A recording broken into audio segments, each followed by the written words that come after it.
Esta noche, ¿verdad? Gracias Elisa, tengo el honor de dar vamos a ver la segunda epístola del apóstol Pablo a los tesalonicenses, ¿verdad? Y pues bueno, primero me tocó la introducción de la segunda epístola y el capítulo 1.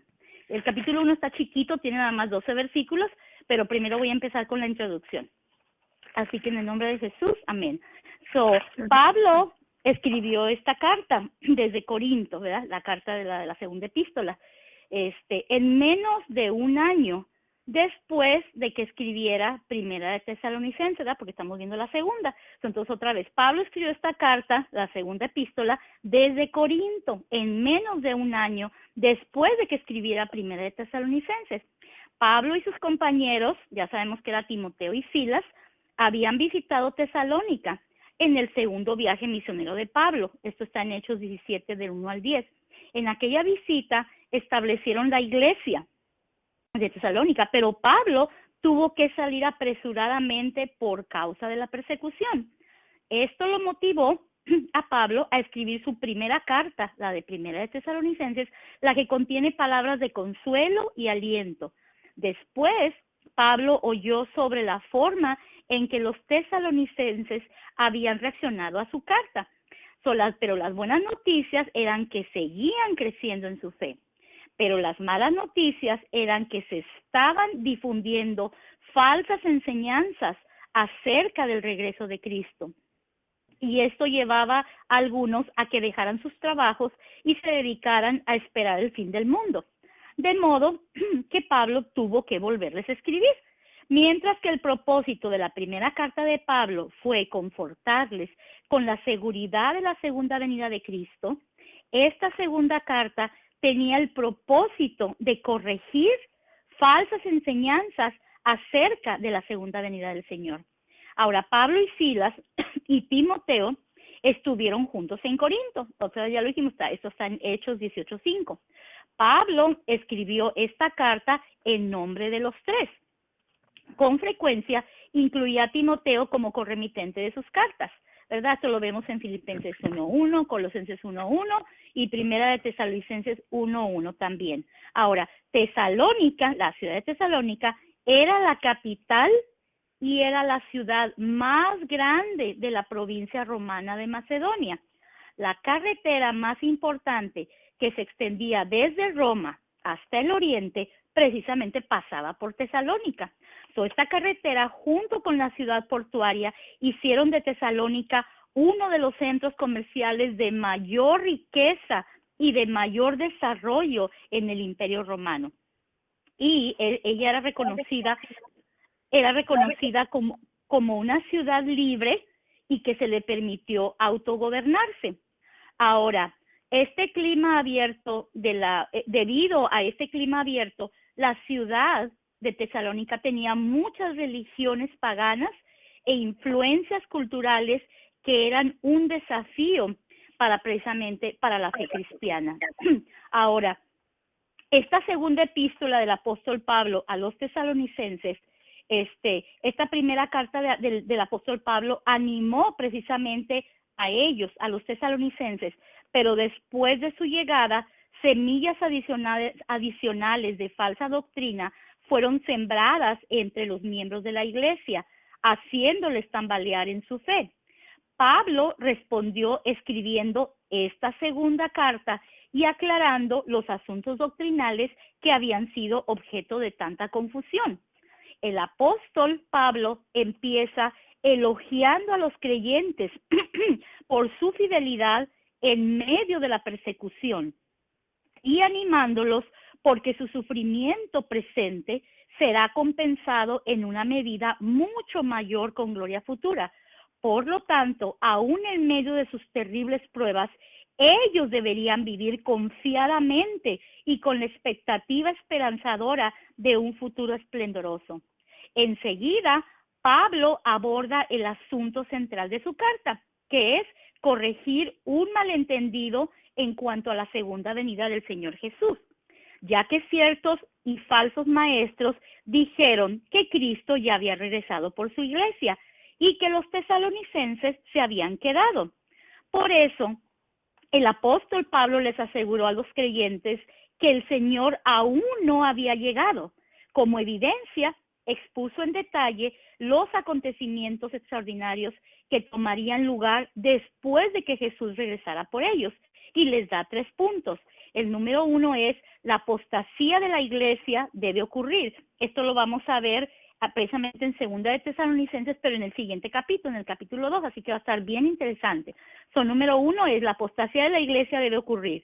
Punto número 2, el hombre de pecado debe ser manifestado, y también lo vamos a ver en el capítulo 2. Y el tercero es el tercer punto es que dice que el que detiene al inicuo debe ser quitado del mundo, y también lo vamos a ver en el capítulo 2, así que no me voy a meter en eso porque eso le corresponde a otra hermana, y va a estar súper interesante. Ahora, ¿cómo deberían responder entonces los tesalonicenses a esta clase de profecía? Entonces Pablo los amonestó a trabajar con diligencia por el evangelio hasta que el Señor volviera, que es lo mismo que el Señor nos dice a nosotras, ¿verdad? Que sigamos adelante, porque como dice su palabra, ¿verdad? El Señor va a venir como ladrón en la noche, que no vamos a saber a qué horas va a venir el Señor, así que debemos de estar preparadas, ¿verdad? Y debemos trabajar con diligencia por el evangelio del Señor Jesús hasta que Él vuelva. Ahora, el tema, ¿verdad?, es la venida de Jesucristo. El autor, ya sabemos que es el apóstol Pablo, y la fecha de cuando se escribió dice que fue escrita quizás unos 6 meses aproximadamente después de la primera carta a los tesalonicenses, ¿verdad? Esto dice que más o menos ocurrió como en el año 51-52 después de Cristo. Ahora, la estructura de esta carta, se divide en 3. La primera es una introducción. Pablo da instrucciones y luego después, primero es la introducción, que es lo que vamos a ver ahorita en el capítulo 1. Después Pablo da instrucciones en cuanto a la segunda venida de Cristo, en el capítulo 2, y luego propone algunas aplicaciones prácticas de su enseñanza, y eso lo vamos a ver en el capítulo 3. Ahora, el tono de Pablo en Segunda de Tesalonicenses es bastante más frío que en la primera carta. Donde se muestra más entusiasmado por sus progresos en el evangelio y les da consejos más serenos sobre la vida como iglesia. Esto está en Primera de Tesalonicenses capítulo 5. En cambio, en esta misiva o en esta carta, Pablo expresa una gran preocupación por el estado espiritual de los creyentes tesalonicenses y reprende tajantemente su vida como iglesia. Y esto lo vamos a ver en Segunda de Tesalonicenses capítulo 3. El estilo es el típico de sus otras cartas, una sección doctrinal que va seguida de la exhortación práctica. Ahora, esta carta de Segunda de Tesalonicenses está formada por 3 capítulos, ¿verdad? Ahorita vamos a ver el capítulo 1, que es el que me tocó a mí. El capítulo 1 es la introducción a esta carta, y también este capítulo 1 abarca 3 puntos, ¿verdad? En la introducción abarca 3 puntos.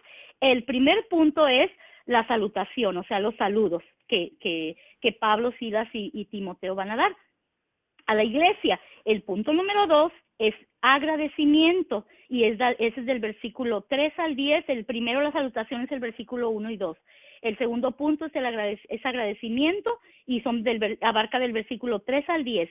Y el punto número 3 es la intercesión, y abarca de los versículos 11, son los versículos 11 y 12. Después, el capítulo 2 de esta carta de Segunda de Tesalonicenses se refiere a la instrucción a los tesalonicenses. Y el capítulo 3 va a hablar de los mandamientos a los tesalonicenses. Yo sé que en el capítulo 2 se va a ver lo que es la apostasía. Yo nomás voy a decir rapidito qué significa. La apostasía es la acción de alejarse, abandonar, desertar o rechazar la fe cristiana. ¿Ok? Ahora sí, hermanas, ya terminamos con la introducción. Ahora vamos a comenzar con el capítulo 1. Está bien chiquito porque nomás son 12 versículos, ¿ok? Y bueno, hermanas, cuando vayamos hablando sobre esta carta, por favor, si tienen alguna pregunta, no hay problema, me pueden interrumpir y con mucho gusto hablamos sobre lo que usted, o si alguien tiene quiere agregar algo al versículo, por favor, o sea, son, como dicen aquí en inglés, son más que bienvenidas. Así que bueno, vamos a comenzar. Capítulo 1 de Segunda de Tesalonicenses, versículo 1 y 2.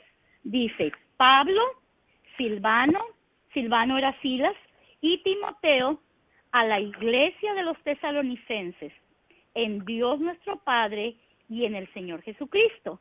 Versículo 2, gracia y paz a vosotros, de Dios nuestro Padre y del Señor Jesucristo.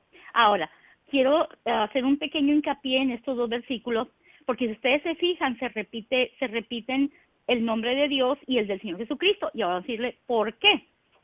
Ok, yo como el Espíritu Santo Señor me dio a entender, es que Pablo, Silvano y Timoteo le estaban diciendo a la iglesia de Tesalonicense, le estaban dando los saludos a la iglesia de los tesalonicenses de parte de Dios nuestro Padre y de parte del Señor Jesucristo. Porque si lo leemos despacito, dice, versículo 1, dice, Pablo, Silvano o Silas y Timoteo, ¿verdad? Dan los saludos no lo dice, pero eso es como, ahora sí que lo estoy parafraseando, dan los saludos a la iglesia de los tesalonicenses de parte, ¿verdad?, de Dios nuestro Padre y del Señor Jesucristo. Y en el versículo 2 dice, es otro también, así es como se saludaban, otro saludo, dice, gracia y paz a vosotros, o gracia y paz sean dadas a vosotros, de parte de Dios nuestro Padre y del Señor Jesucristo, ¿verdad? Aquí se confirman los saludos en el versículo 2. ¿Alguien tiene alguna pregunta o duda sobre esto? ¿Todo está bien? ¿Seguimos adelante? Sí. Bueno, muy bien. Ahora, el versículo 3, del versículo 3 al 10 es donde aquí se va a hablar también del agradecimiento, pero también Dios aquí también va a juzgar a los pecadores en la venida de Cristo. Así que, versículo 3 dice, debemos siempre, y por eso la razón que dicen que es del versículo 3 al 10 también se va a dar agradecimiento, y aquí está confirmando en el versículo 3, dice, debemos siempre dar gracias a Dios por vosotros. ¿Por quiénes? Por los tesalonicenses, ¿verdad?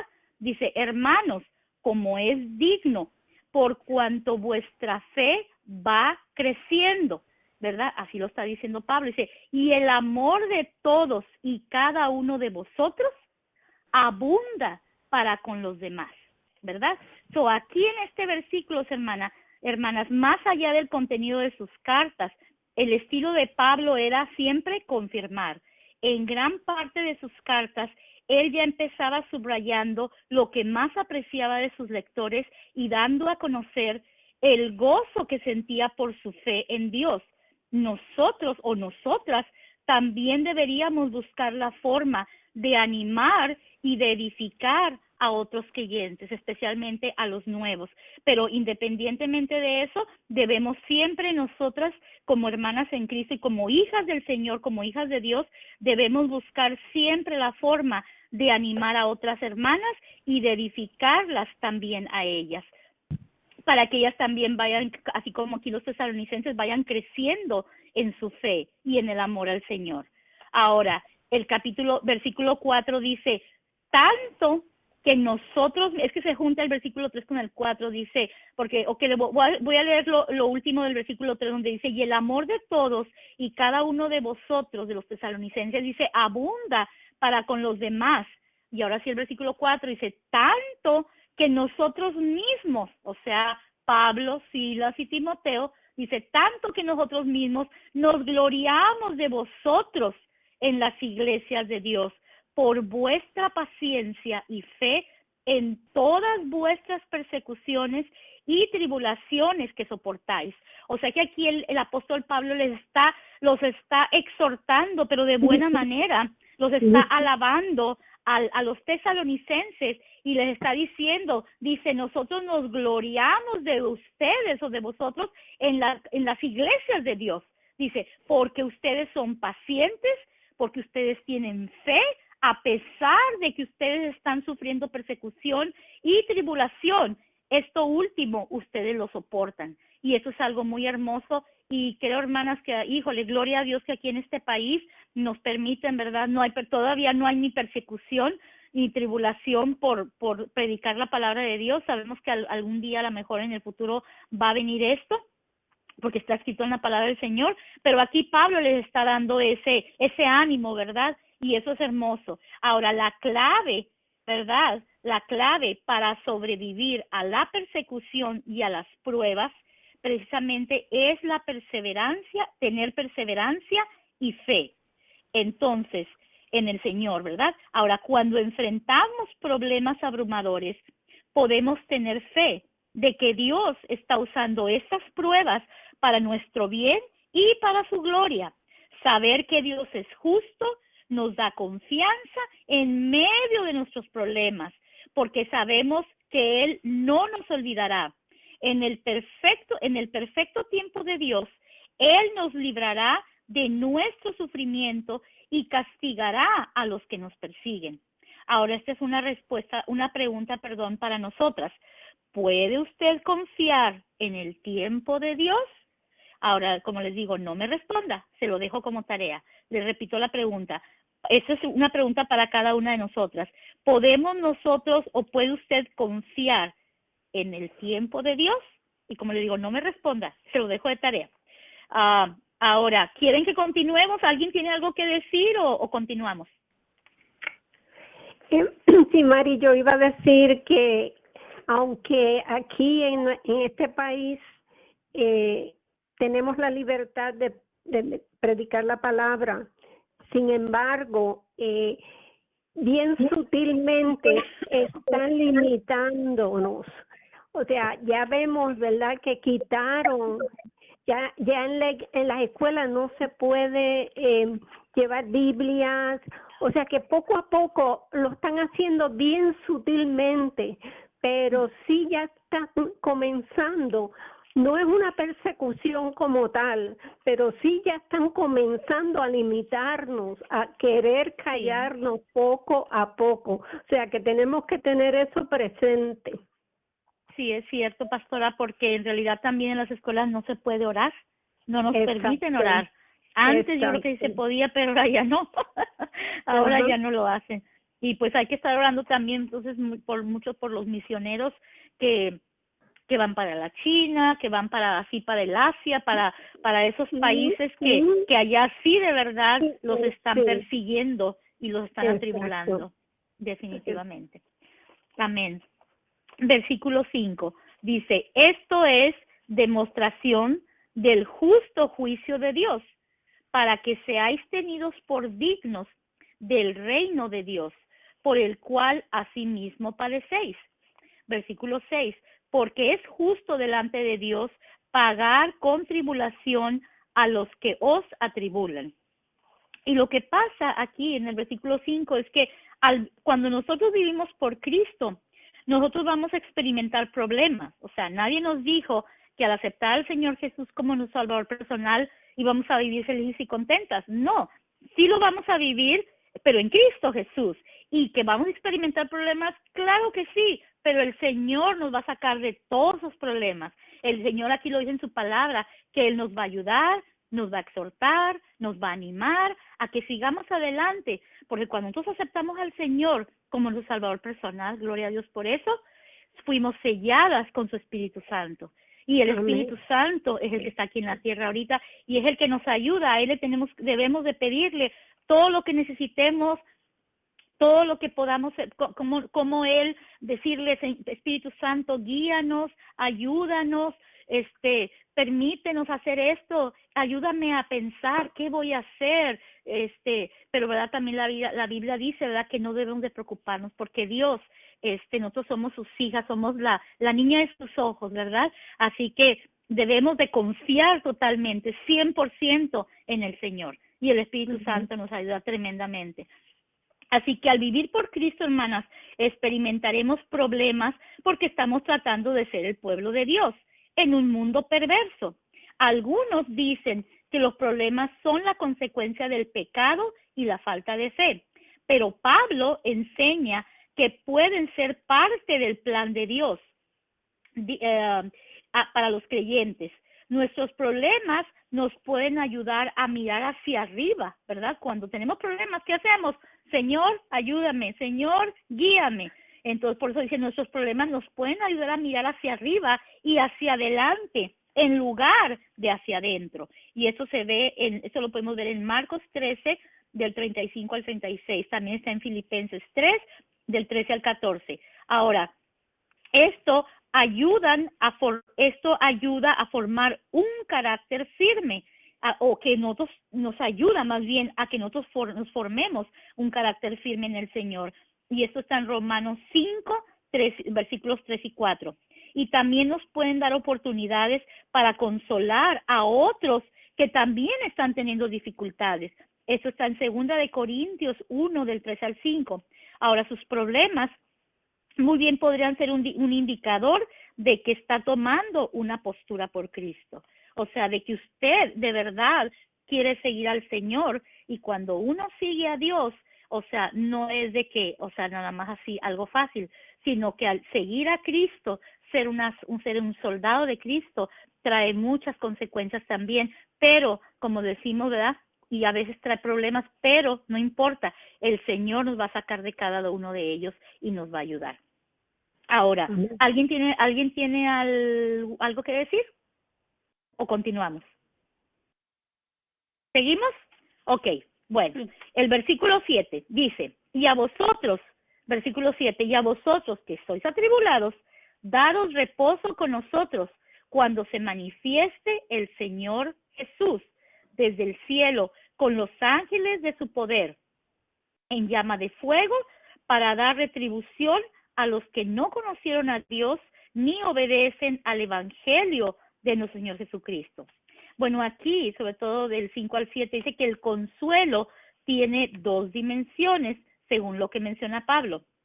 Una, podemos ser consoladas o podemos ser consolados al tomar en cuenta que nuestros sufrimientos nos fortalecen, ¿verdad? O sea, nos hacen más fuertes en Cristo Jesús, ayudándonos a estar listos para el reino de Cristo.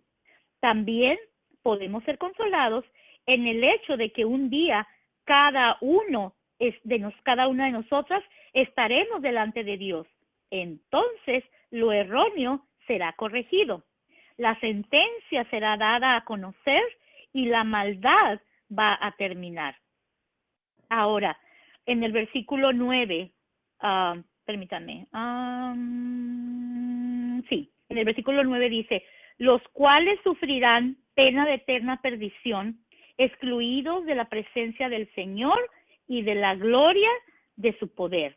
Aquí donde dice la pena de eterna perdición, Pablo describe de la pena de eterna perdición, quiere decir, Pablo lo describe como que es el lago de fuego.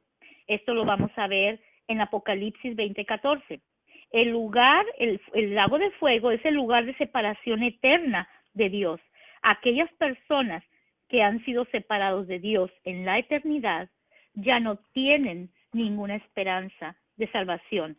Lo que quiere decir es que mientras tengamos vida y estemos aquí en esta tierra, ¿verdad? Y ya que somos salvos, ¿verdad? Por la gracia de Cristo Jesús, debemos de seguir adelante y debemos de estar siempre con el Señor y estar seguras de que nuestra salvación no se pierda, porque si cometemos una equivocación, nuestra salvación se puede perder, pero podemos regresar otra vez y decirle, Señor, perdóname si yo hice esto contra ti y dame la oportunidad, Señor, para seguir sirviéndote y seguir adelante. Entonces, muchas personas han dicho, y ese es un tema muy grande que no nos vamos a meter, pero solamente lo voy a mencionar, mucha gente ha dicho que la salvación no se pierde, pero no es cierto. Si nosotros cometemos un error y no nos arrepentimos, en pocas palabras, ya aceptamos al Señor Jesús. El Señor Jesús nos selló con su Espíritu Santo. Ahora ya sabemos lo que es el bien, lo que es el mal, y sabemos que debemos de seguir a Cristo. Si nosotros regresamos al mundo, ya es porque nosotros así lo queremos hacer. Y El Espíritu Santo de Dios es un caballero y Él jamás te va a criticar, ni te va a reprochar, ni te va a decir no, no lo hagas. ¿Por qué? Porque la Biblia dice que nosotros tenemos libre albedrío, o sea que nosotros podemos tomar las decisiones de acuerdo a lo que nosotros pensamos, a lo que nosotros queremos, pero nosotros sabemos mejor que lo mejor es estar con Cristo Jesús, ¿verdad? Ujú. Y no con el mundo, y no regresar al mundo de donde Dios ya nos sacó, ¿verdad? ¿Alguien tiene algo que decir acerca de esto? Si no, seguimos adelante, hermana, ya nos faltan 3 versículos. Ok. ¿Ok? Sí, yo Bueno, digo ya que acabes. Ujú. bueno, versículo 10 dice, cuando vengan aquel día para ser glorificado en sus santos y ser admirado en todos los que creyeron, por cuanto nuestro testimonio ha sido creído entre vosotros. Ahora, en el versículo 11 y 12, ¿verdad? Aquí es donde se habla de la intercesión, ¿verdad? Que significa el orar los unos por los otros. Y Pablo les dice, ¿verdad? A los tesalonicenses, y nos lo dice también a nosotros. En el versículo 11 dice, por lo cual, asimismo, oramos siempre por vosotros, para que nuestro Dios os tenga por dignos de su llamamiento y cumpla todo propósito de bondad y toda obra de fe con su poder, con el poder de Dios, ¿verdad? ¿Para qué? Para que el nombre de nuestro Señor Jesucristo sea glorificado en vosotros y vosotros en Él, por la gracia de nuestro Dios y del Señor Jesucristo. Lo que pasa aquí en estos versículos, hermanas, de intercesión, como ya lo acabamos de decir, ¿verdad? Intercesión significa orar los unos por los otros, que es lo que precisamente hacemos aquí, ¿verdad? Tanto los martes, los miércoles, bueno, sobre todo los martes y hoy los viernes, ¿verdad? Siempre pedimos petición de oración y oramos las unas por las otras, porque eso es bien importante. Por eso en el versículo 11 Pablo dice, por lo cual asimismo, ¿verdad? A los tesalonicenses, oramos, o sea, ellos, dice, nosotros oramos siempre por ustedes o por vosotros, para que nuestro Dios os tenga por dignos de su llamamiento y Él cumpla todo propósito de bondad y toda obra de fe con su poder, o sea, con el poder de Dios. Ahora, aquí donde dice nuestro llamamiento de parte de Dios como cristianos es llegar a ser como Cristo. Esto lo podemos ver en Romanos 8:29. Ahora, este es un proceso gradual, o sea, que es poco a poco, para toda la vida, y que será completado cuando nosotras veamos a Cristo cara a cara. Eso está en Primera de Juan 3:2. Ahora, lo que significa ser dignos de su llamamiento significa querer hacer lo que es correcto y bueno, así como Cristo. Todavía, hermanas, no somos perfectas, pero a medida que Dios trabaja en nosotras nos vamos a mover en esa dirección, ¿verdad? Vamos a tratar siempre de seguir al Señor, así como Pablo decía, ¿verdad? Que ser imitadores de mí como yo lo soy de Cristo, ¿verdad que así decía Pablo? Así dice Pablo en sus cartas precisamente, ¿verdad? Ser imitadores, les dice, ¿verdad? En este caso vamos a decir, puede que le haya dicho a los tesalonicenses, a los colosenses, a todos esos grupos de iglesias a donde él fue, ¿verdad? Les dijo, ser imitadores de mí como yo lo soy de Cristo. Así es. Y pues, si alguien, antes de cerrar este capítulo, ¿alguien tiene alguna pregunta sobre esto? ¿O quiere agregar algo? Yo nada más quería agregar que me gusta que hace alucinación, perdón, alu alucinación, no, alusión, ¿verdad? ¿Se dice? Sí, sí, sí, sí, sí. Ajá. A lo que es justo, ¿no? Y a lo que es Sí, injusto. Bueno, aquí, exacto. bueno, nos habla en este capítulo primero, ¿no? En los versículos del 4 al 7, nos habla, bueno, de lo que ya nos platicó María, de que los creyentes de Tesalónica estaban experimentando una persecución injusta. Y Exacto. bueno, Así es. Pablo escribió para animarlos, ¿verdad? Afirmando que su sufrimiento no era ninguna muestra, y eso es lo que quiero dejar en claro, no era ninguna muestra del descontento de Dios, sino que era una evidencia de su obra en sus vidas. Porque muchas veces, o sea, las personas te dicen, por decir, si estás pasando por alguna enfermedad, y a mí me recuerda tanto a una falsa doctrina que a mí me habían enseñado, que y no siempre es verdad eso, o sea, que si tú estabas pasando por una enfermedad es porque tienes algún pecado oculto, ¿no? Nos decían, tienes un pecado oculto, por eso estás pasando por una enfermedad. Y no, o sea, puede que sí sea, pero no siempre, en todos los casos, es porque tengas algún pecado oculto, ¿no? Ujú, Y es lo ujú, que quiero yo dejar claro aquí. O sea, no porque estemos pasando por situaciones difíciles, no quiere decir que Dios no esté, contento con nosotros, o que Dios nos esté castigando, de ninguna manera. O sea, Dios, se siente feliz con nosotros. Y todo Amén. esto por lo que estamos pasando, lo que va a hacer es que, pues, nos va a afianzar más en el Señor, o el Señor está tratando con nosotros, el Señor está sacando muchas cosas de nosotros también, ¿no? Al pasar por situaciones difíciles. Y bueno, debido a que Dios es perfectamente justo, cuando pasamos por injusticias, así como estaban pasando aquí los de Tesalónica, Dios es un Dios justo y un día Él juzgará a los que han sido injustos, pues en ese caso con ellos, o si alguien está siendo injusto con nosotros, pues igual, o sea, Dios va a llegar el momento en que Él se va a encargar de ellos, ¿no? Y mientras ujú. Amén. tanto, nosotros tenemos que vivir confiados en el Señor y Pablo nos está animando aquí, ¿no? A que esperemos la segunda venida de Dios, de Jesús, perdón. Y Amén. y no que la esperemos sentados, sino que estemos trabajando, ¿no? En la Sí. obra del Señor. A mí me Amén. encanta el versículo que dice, que Jesús, ¿no? Que se le perdió a María y a José, ¿no? Y lo andaban buscando, y estaban desesperados, pues, ¿dónde estaba? Porque estaba joven, todavía estaba chiquito, no recuerdo la edad, pero él les 12 dijo años. que estaba en los negocios de su padre. Ujú, ujú. O sea, él tenía que estar ahí, igual nosotras, tenemos que estar en los negocios de nuestro Padre, ¿no? Así que Amén. mientras esperamos que la segunda venida de nuestro Señor, tenemos que estar en los negocios de nuestro Padre, ¿no? No estemos sentadas nada más Amén. esperando o llorando porque estamos pasando por una situación difícil. No, levantémonos, confiemos en el Señor. La esperanza del cristiano no es una posibilidad, sino más bien es una promesa de nuestro Señor Jesús. Amén. Amén. Entonces, pues bueno, eso es lo que les Amén. quería yo comentar, ¿no? A grandes rasgos. Y no sentarnos, ¿no? A esperar que venga nuestro Señor, sino a ponernos a trabajar en las cosas de nuestro Padre. Amén. Amén. Así es. Así es. Yo solamente quisiera agregar algo que tengo aquí de mi Biblia. Lo voy a hacer así rapidito. En el versículo 3 donde decía que vuestra fe va creciendo y el amor de todos y cada uno de vosotros abunda para con los demás.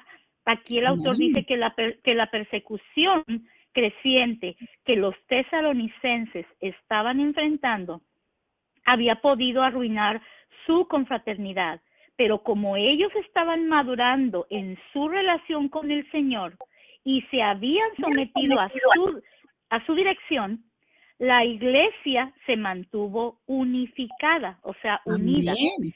Unida. Por esa razón, una buena manera de saber si usted y yo estamos creciendo en la fe del Señor Jesucristo es examinar cómo actuamos con nuestros hermanos y hermanas en Cristo.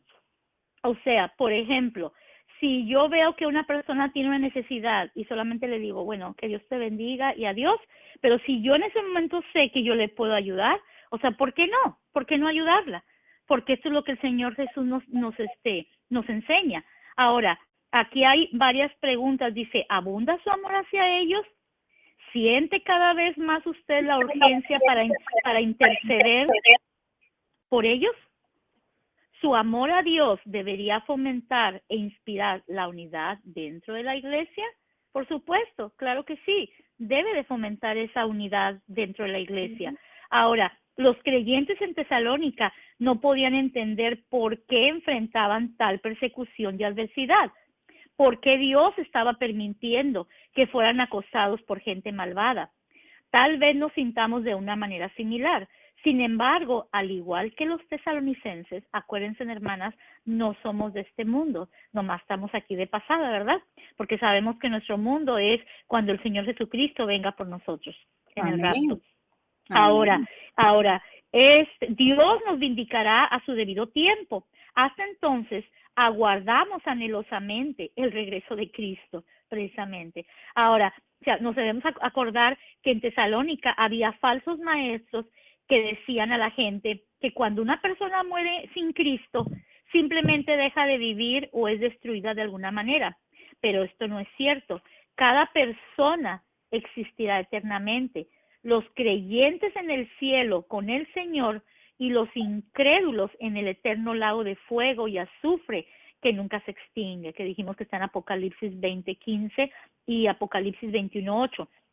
Aunque el infierno se describe como un lugar donde será el llanto y crujir de dientes, eso está en Lucas 13:28, lo peor del infierno no es el sufrimiento físico, sino la soledad angustiosa de la separación absoluta de Dios, porque ya cuando una persona se muere sin Cristo y se va para el infierno, ya no hay vuelta de hoja, o sea, ya no se puede hacer nada. Ahorita la oportunidad está aquí en la tierra en este momento. Como dicen, mientras hay vida, hay esperanza, esperanza en Cristo Jesús. Ahora, en el versículo 12, ¿verdad? Donde decía que el nombre de nuestro Señor Jesucristo va a ser glorificado entre vosotros, ¿verdad? Y vosotros en Él por la gracia de nuestro Dios y del Señor Jesucristo.